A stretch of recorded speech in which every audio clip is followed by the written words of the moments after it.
As you guys probably already know, I'm trying to build out my home studio.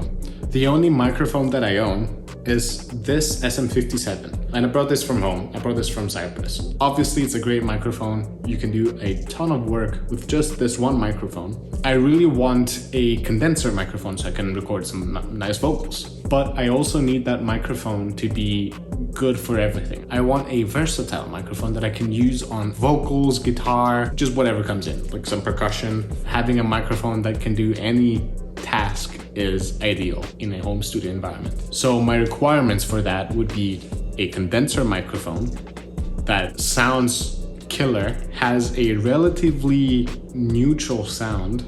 I don't want it to be too colored. You can have colored microphones if you have a bunch of microphones and you have different choices. But for a workhorse microphone, I'm looking for something that is versatile and sounds natural and good.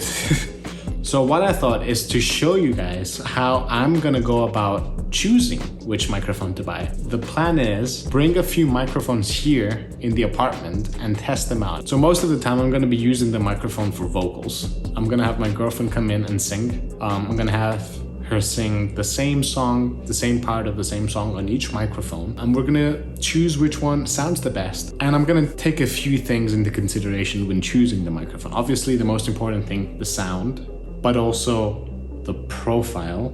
How big is it? How can I carry this thing around if I'm gonna ever taking it out of the apartment or if I ever move?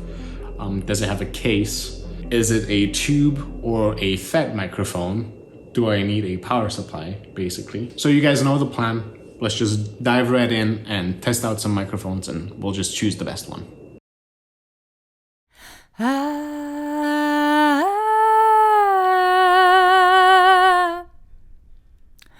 Throw your color at the wall. Let the paint cans do the talk. Children laugh and point and nod. Take a ladder to the sky. Paint a rainbow way up high. Let the sun lay it out to dry.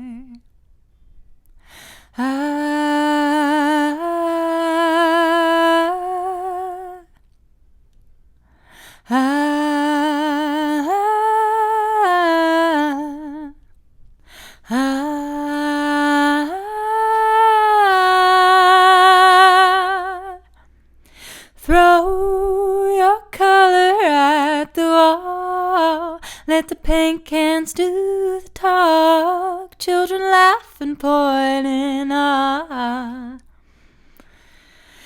Take a ladder to the sky.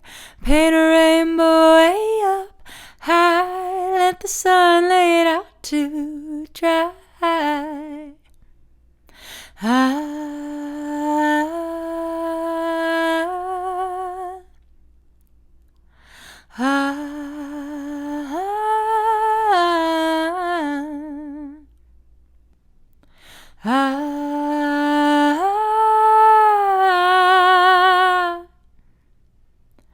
Throw your color at the wall. Let the paint cans do the talk. Children laugh and point and ah. Take a ladder to the sky. Paint a rainbow way up high. Let the sun lay it out to dry.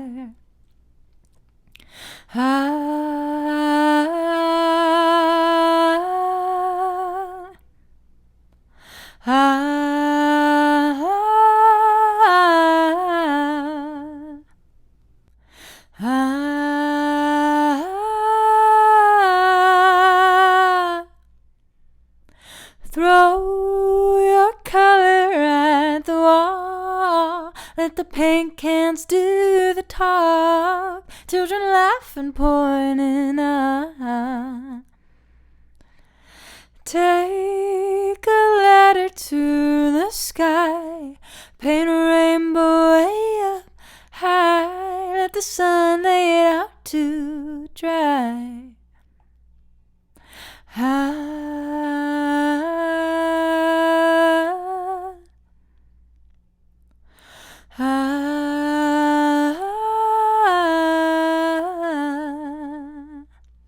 sorry guys, but Kate isn't available to test the Warm Audio 87, so unfortunately no singing from this microphone, but you are gonna get a voice test. This is a good microphone, by the way. This is a good microphone. I wanted to not like this, but it is a studio staple, the 87 style microphones.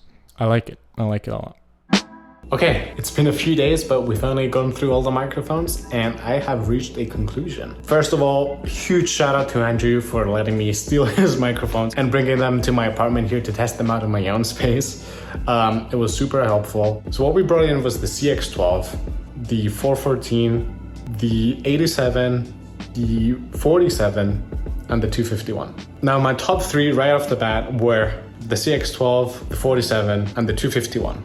It happens to be the case that all three are tube microphones, which I'm actually very excited about. I kind of wanted a tube microphone, not gonna lie. And before I reveal my choice, let's sort of go through what stood out the most to me. The 47 sounded nice and full. It sounded very warm and very pleasant.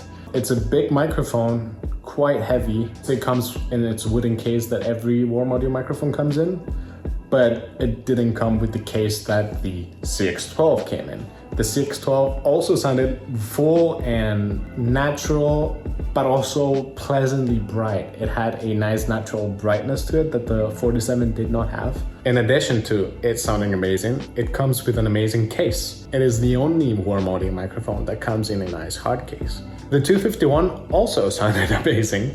And when I brought it in, it was the first microphone to make me truly question my initial choice. It was the first true contender for first place. It sounded very mix ready. It sounded very pleasantly bright and very tight in the mid-range. It didn't have the fullness and the body that the CX12 had, however. So for me, the CX12 felt like a nice in-between of the 47 and the 251, which makes it an amazing all-rounder microphone. And therefore it is the microphone that I chose. The way it sounded so natural and pleasant makes it a great versatile microphone that I know I can probably slap it on anything and it'll just sound great. So it had the sound, it has the practicality. The hard case is a real plus that you can store everything in and take it out on the road with you. But also it has way more pull-out pattern options than the 251 has. The 251 has figure 8, cardioid, and omni, which are the three that you mostly use anyway. But the CX12 has everything in between omni and figure 8. It has like 8 something options for a polar pattern. So it is way more versatile in that way as well. Now my arm is starting to kill me, so I'm gonna start wrapping up, but please do tell me your thoughts down in the comments below. What do you think? How do the microphones compare to you? And what would you have chosen? Stay tuned for when the microphone actually does come in. I'm gonna send in my order today, but I do have a nice video planned for when it does come in. We're really gonna put it through the test. But until then, thank you so much for watching, and I'll see you in the next video. Bye.